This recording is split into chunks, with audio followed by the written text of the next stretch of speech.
السلام عليكم مستمعي ومتابعي إذاعة الشناشيل أينما كنتم، حياكم الله وحلقة جديدة من البرنامج الرياضي، برنامج طريق الرياضة. هذا البرنامج يأتيكم كل يومين، الاثنين والجمعة الساعة 8 مساء. حلقتنا لهذا اليوم راح نناقش بها رحلة منتخبنا الوطني ضمن التصفيات المؤهلة لكأس العالم 2026. لذلك أيام قليلة تفصلنا عن الحدث الأكبر والأبرز في محافظة البصرة، مباراة منتخبنا الوطني أمام المنتخب الكوري الجنوبي.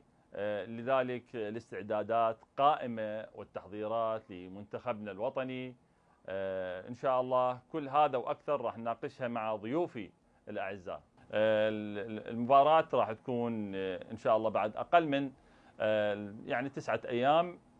بالتأكيد هذه المحاور وأكثر راح نناقشها مع ضيفي العزيز من بغداد، اللاعب الدولي الكابتن كريم صدام. حياك الله كابتن، وشرفتنا ببرنامج طريق رياضة من راديو شناشيل.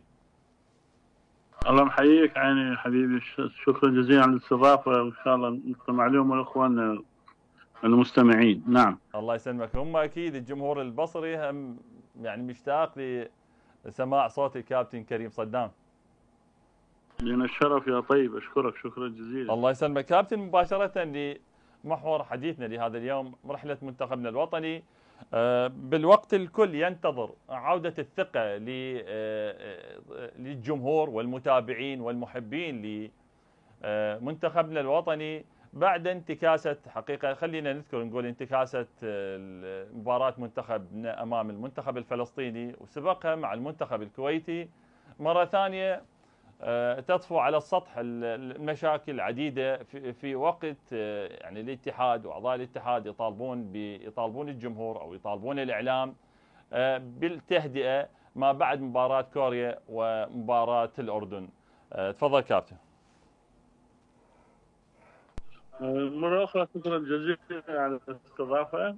الحقيقة احنا مشكلتنا ليست مشكلة فنية بقدر ما هي مشكلة إدارية. يعني شوف، وأنا أعضاء الاتحاد، أعضاء المكتب التنفيذي، نعم، هاي التقاطعات والتداخلات اللي تصير بيناتهم مع الأسف يعني ما ترتقي إلى مستوى الكرة العراقية. يعني قد عشنا بكرة القدم، صارنا فترة طويلة لأول مرة تطفو المشاكل على السطح والتسقيط يصير علني. يعني شوف هذه الرياضة وين وصلت مع الأسف. يعني الأخوان أعضاء الاتحاد التقاطع اللي بيناتهم بحيث أنه الكرة العراقية راح تصير ضحية لهم. يعني يجب أن يكونون أمام محاسبة، مفروض الدولة لها دور في هذا الموضوع. واليوم السيد وزير الشباب كان لقاء مع المكتب التنفيذي والهيئة العامة، يعني مع الأسف ما طلعوا بمحصلة تشفي غليل المشاهد أو المتابع العراقي اللي راح يكون هو الضحية، ضحية لناس يعني مع الأسف هذا التخبط الإداري اللي عندهم.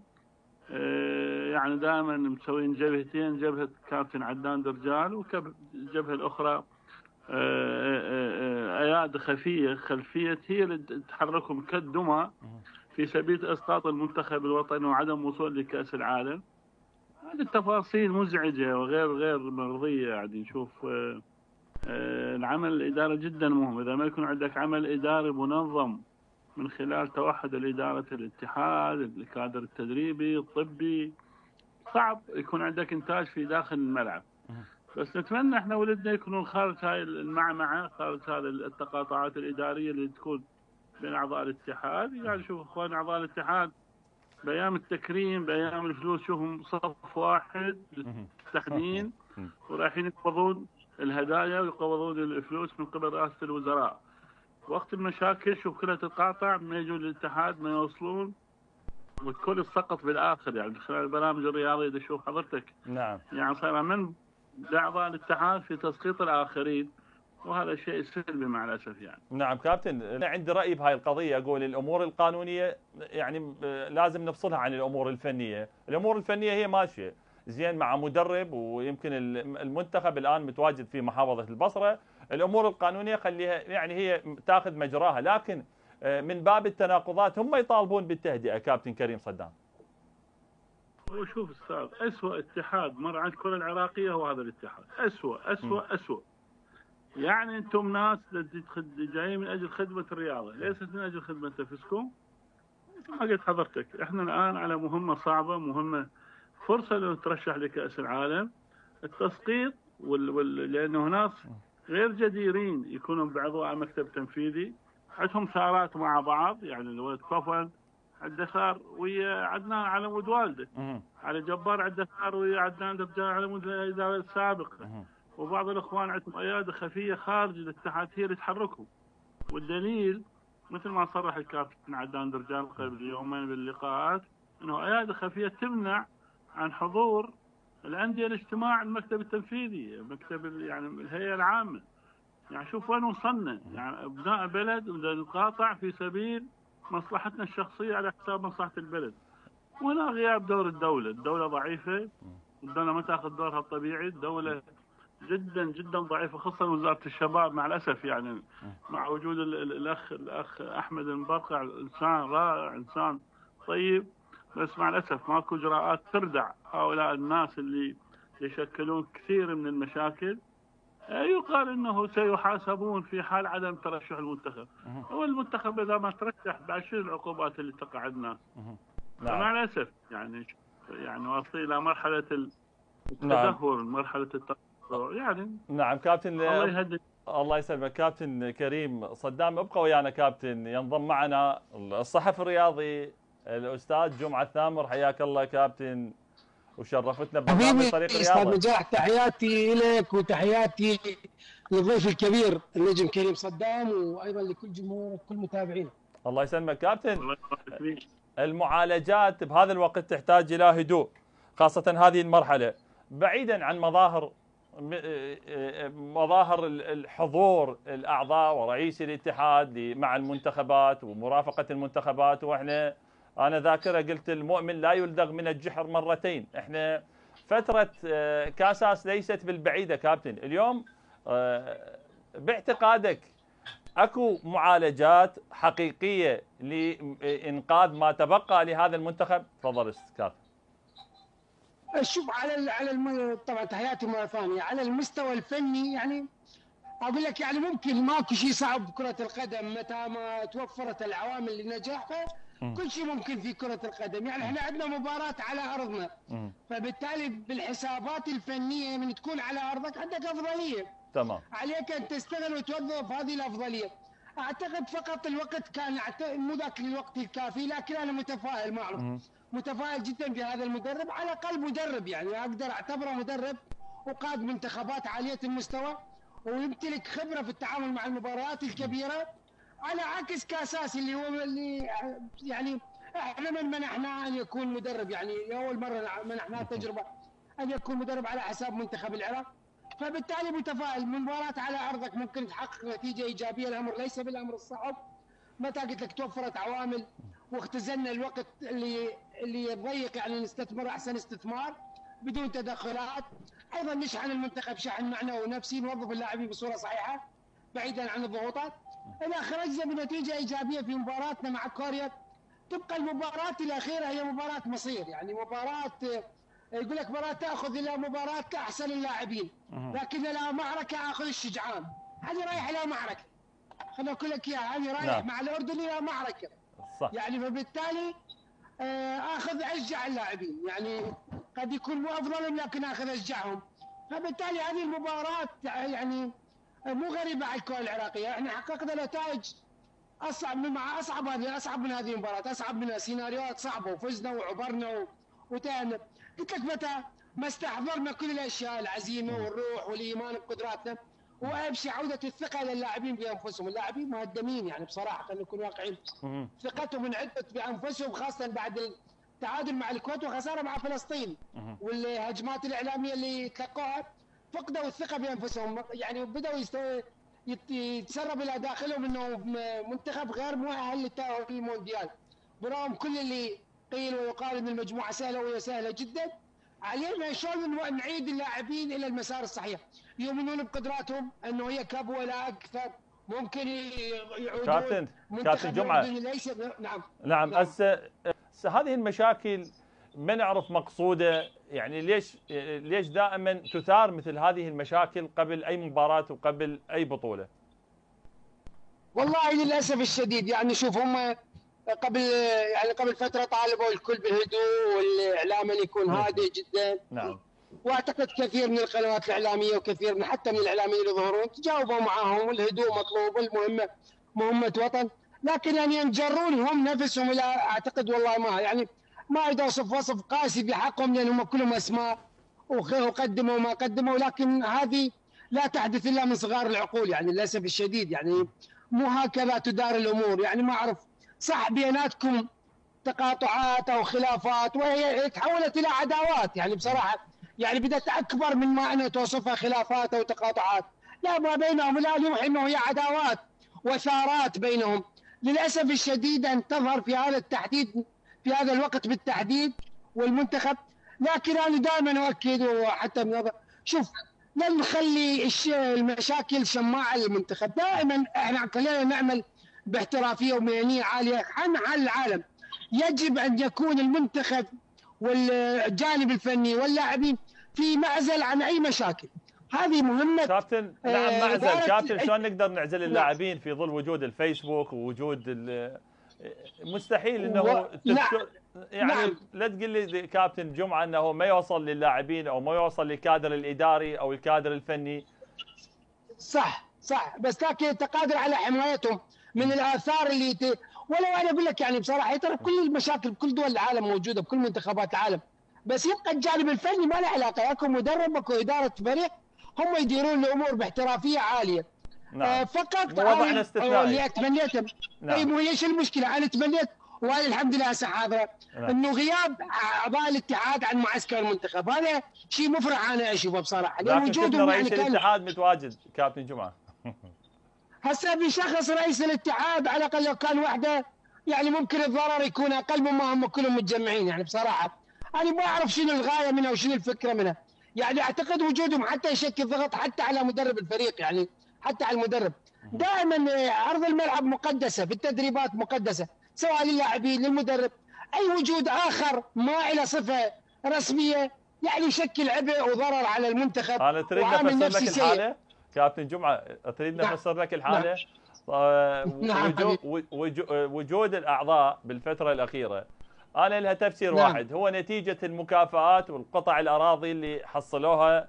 يعني هسه نقول اللاعبين يستحقونها، الله يرزقهم، هذا جهودهم، لكن انا اتحدث عن الكادر الاداري والكادر الفني.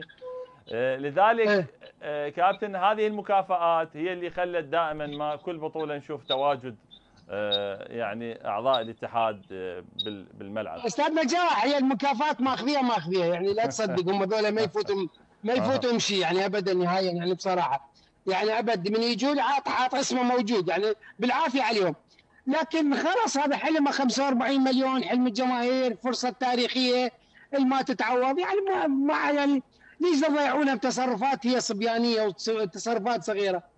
يعني المره الاخيره بحياتكم اعملوا باحترافيه، اعملوا بمهنيه عاليه، خلينا فرصتنا نستغلها. يعني اعتقد يعني نضيع هيك فرصه للاسف الشديد بعد ما تتكرر ولا عقود يعني. فاستغل هذه الفرصه. نعم كابتن، ارجع لك كابتن، اروح ضيفي من بغداد اللاعب الدولي كابتن كريم صدام. كابتننا العزيز، حضرتك بالنسبه انت واكبت العديد من الاتحادات ويعني مثلت منتخباتنا الوطنيه. مثل هذه الامور كانت سابقا يعني موجود هيك يعني تقاطعات خلافات، على الرغم احنا مو بصدد الدفاع عن اتحاداتنا السابقه، كل اتحاد له مشاكل، لكن مثل هاي المشاكل كانت موجوده كابتن كريم. تحيه للكابتن ابو علي جمعه، سعيد انه يكون مع البرنامج. مع الاسف يعني قلت لك يعني اسوء اتحاد مر على الكره العراقيه هو هذا الاتحاد. يعني اكو ناس اعضاء مكتب تنفيذي ما لهم علاقه في كره القدم، جابتهم الظروف، جابتهم الصدفه، جابهم حظنا الاسود في سبيل يقودون الرياض.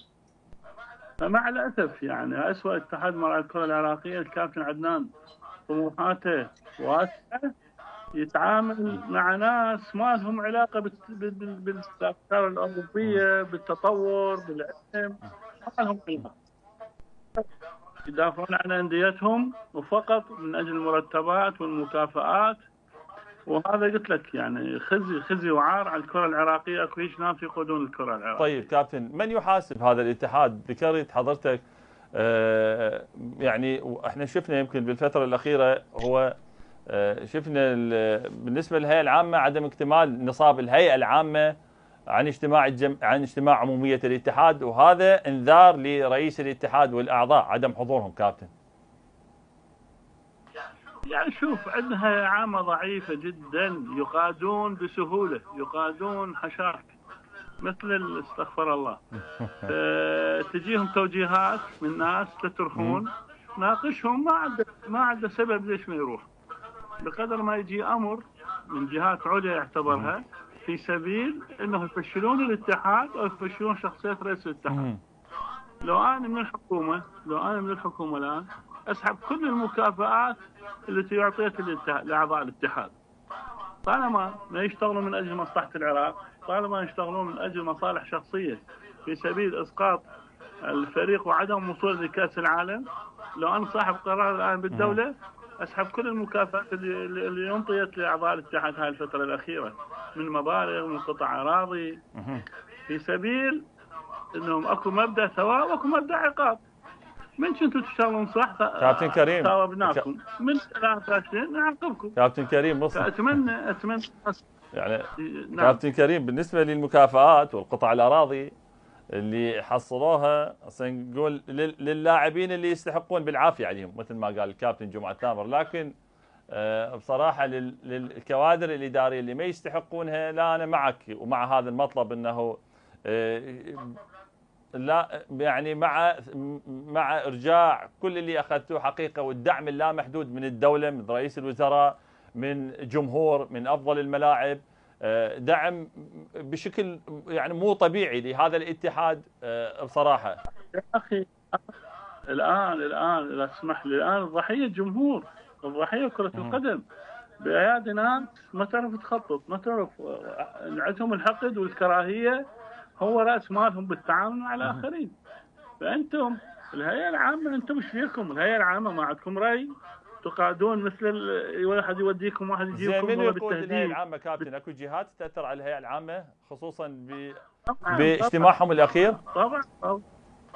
طبعا قودوهم، وجهوهم، وحتى مركز التسويه ماخذين هذا سيف على رقاب الانديه. اي واحد ما يطيع راسا احلك واوديك لمركز التسويه ويذبحك. وشلون تعاملوا مع الزوراء؟ الحكومه لها دور. باعتقادك مركز التسويه سيف مثل ما تفضلت على رقاب الانديه كابتن؟ يعني وجوده سلبي؟ على شنو مسوينا الان؟ على شنو؟ طبعا سلبي. خلينا سيف على رقاب، ما تطيعني اروح اذبحك بمركز التسويه، اذبحك على القبله اذا ما تطيني. ايه مشكله. زين كابتن عدنان درجال قدم دعوه ضد مركز التسويه والتحكيم، هذا يا اخي استاذ موجود بالاجابه، لك النص موجود بالاجابه من قبل الاتحاد الدولي الفيفا، في حال تدخل مركز التسويه تحرم الرياضه العراقيه. اليوم سئلوا احد اعضاء الاتحاد يقول لهم لا ما شيء. زين تقرا القانون، تعرف القانون، تعرف الدنيا، مطفي وجاي، ما لك علاقه في كره القدم، جاي من اجل الاعداء. تسألوه بقانون يقول له لا، هو اكو بالنص في حال تدخل المركز التسويه تحرم الكره العراقيه. فانت تتعامل ويا ناس يعني ناس مع الاسف درجه النضوج واصله الى مرحله انه ممكن يقودون هاي الرياضه العراقيه اللي وصلت كاس عالم واللي حققت انجازات. يجوك ناس يعني الهيئه العامه الضعيفه مع الاسف تنتخب ناس سيئين جدا يمثلون الرياضه العراقيه، وهذا يقع على الهيئه العامه. الهيئه العامه هي ضعيفه وتباع وتشترى، وهاي النتيجه. والقادم اسوء، القادم اسوء. كابتن كريم ارجع لك انا نعم كابتن، ارجع لك بسؤال اخير. كابتننا العزيز، اروح للكابتن الصحفي الرياضي جمعه ثامر. كابتننا العزيز، بخصوص حقيقة المشاكل الأخيرة لاتحاد القدم وعدم اجتماع عمومية اتحاد القدم لأسباب هو يعني عدم وجود مركز التسوية والتحكيم ضمن جدولة أعمال هذه الجمعية. لذلك شفنا قطيعة وشفنا عدم اكتمال النصاب من الهيئه العامه. الكابتن كريم صدام وصف الهيئه العامه بالضعيفه ومقاده. والله شوف، يعني للاسف المشهد يحكم المصالح، يعني هي وهذه الصوره يعني مستمره منذ اكثر من عقود. يعني اينما تميل مصالحهم يميلون للاسف الشديد. ليس هناك من يفكر بمصلحه الكره العراقيه بشكل حقيقي. للاسف هم اعضاء هيئه عامه، خلينا نسلم، هم اصبحوا اعضاء هيئه عامه ومنذ زمن يعني، لكن للاسف تفكيرهم محصور بمصالحهم والاطر الشخصيه الضيقه بعيدا عن المنفعه للكره العراقيه. اولا هم لا يمتلكون، يعني الغالبيه منهم لا يمتلكون قدرات عاليه لتطوير الكره العراقيه، هاي اول نقطه ننتهي منها. لا يمتلكون. وثانيا لا يمتلكون المهنيه العاليه ونكران الذات والعمل بنكران ذات من اجل الكره العراقيه. فبالتالي مصالحهم وين تميل يميلون لهذا. يعني مواقفهم متغيره بشكل يعني بسيط جدا، سريع جدا، بسهوله ان تتغير مواقفهم. يعني اينما تميل الريح يميلون للاسف الشديد. هذا هو واقعهم، واقع الكره العراقيه اللي ابتلت بهكذا هيئه عامه. يعني للاسف الشديد اقولها وبكل صراحه، يعني للاسف اغلب، يعني الغالبيه، ما اريد اقول الجميع لان بهم ناس جيدين، لكن الغالبيه هم يعني مصالحهم وين تكون، حتى لو كان على حساب الكره العراقيه. وبالتالي هذا المشهد هسه اللي جاي تشوفه استاذ نجاح كله برمته وبخلافاته، مشهد يعني مو صراع من اجل من كره عراقيه وبنائها، وبالتالي اختلافاتهم اختلافات ايجابيه ومهنيه من اجل بناء، لا، خلافات من اجل مصالح ضيقه ومصالح شخصيه. وحتى الانتخابات القادمه والتخطيط لها من قبل الجميع لعب دورا في هذه المشاكل. فبالتالي ماكو مصلحه عليا في هذه مشاكلهم، هي كل مشاكلهم مشاكل شخصيه من اجل منفعه. وللاسف الشديد هم يتربعون ويقودون الكره العراقيه، وهذا ما وصلنا الى هذا الحال يعني للاسف الشديد.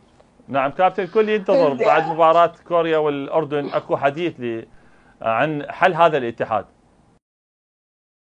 يا والله شوف، هو الحل أكيد، يعني أعتقد أنه بعد كل ما قدم الاتحاد وهذه الخيبات مو بالحل. يعني أعتقد لو كانوا يمتلكون من شلون يعني ما أعرف أوصف لك إياه، هم يستقيلون. يعني بالتالي هم يستقيلون، خلاص إحنا ناس فشلنا ما نجحنا. ذكروها كابتن، ذكروها قال النائب الاول، قال احنا فشلنا حقيقه وما نستحق نقود كره القدم.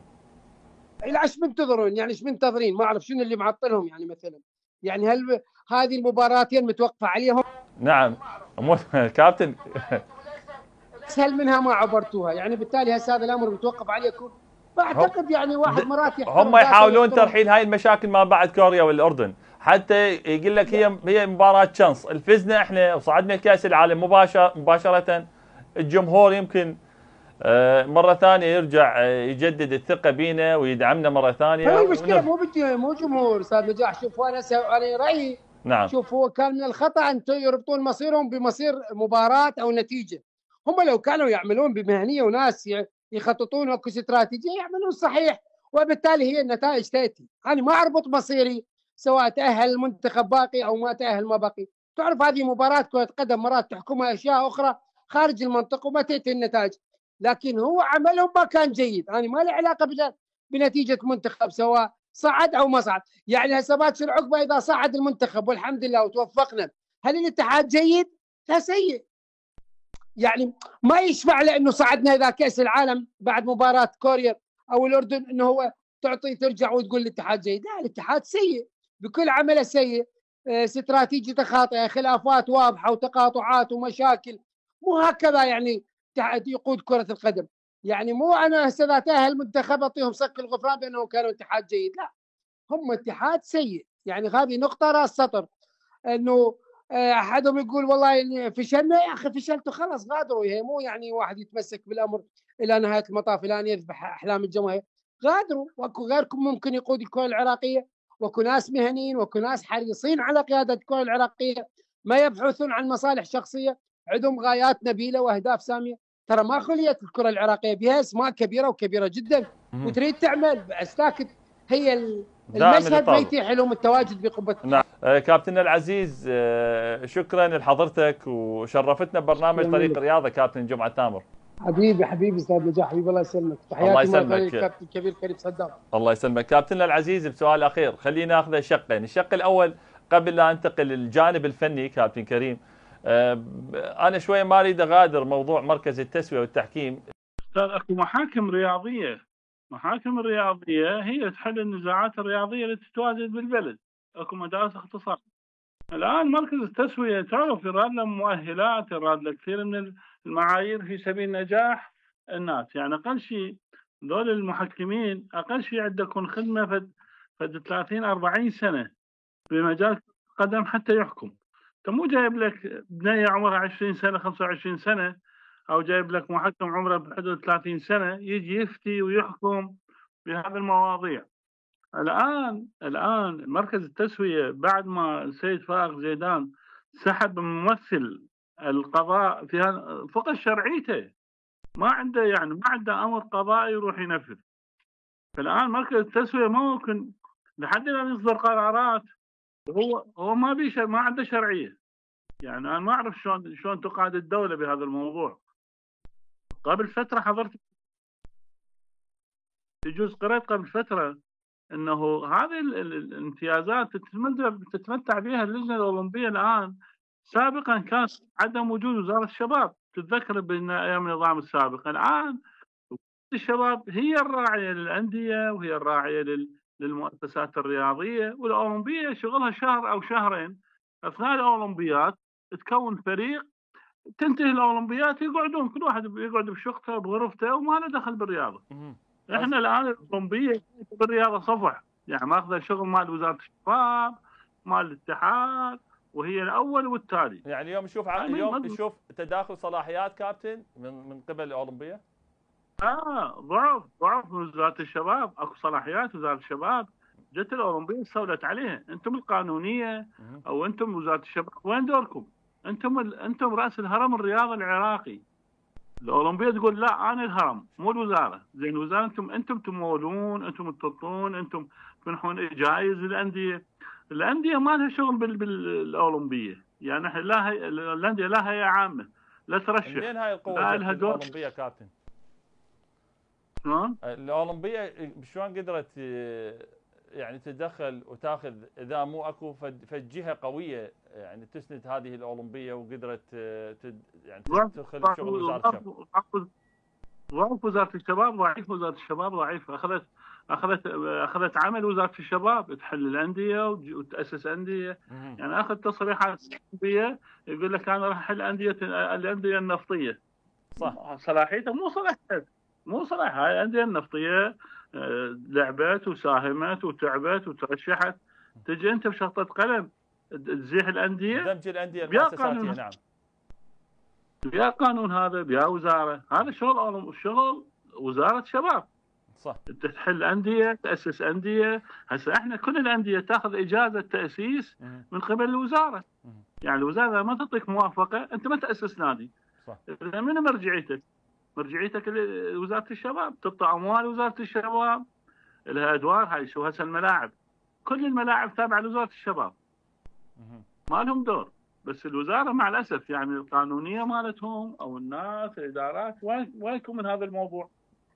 ساكتين وماخذين سالبين صلاحياتهم مع الاسف. مع الاسف. كابتن بسؤال اخير بالنسبه خلينا شوي احنا اخذناك للامور الاداريه وحضرتك اداري وبنفس الوقت نعم.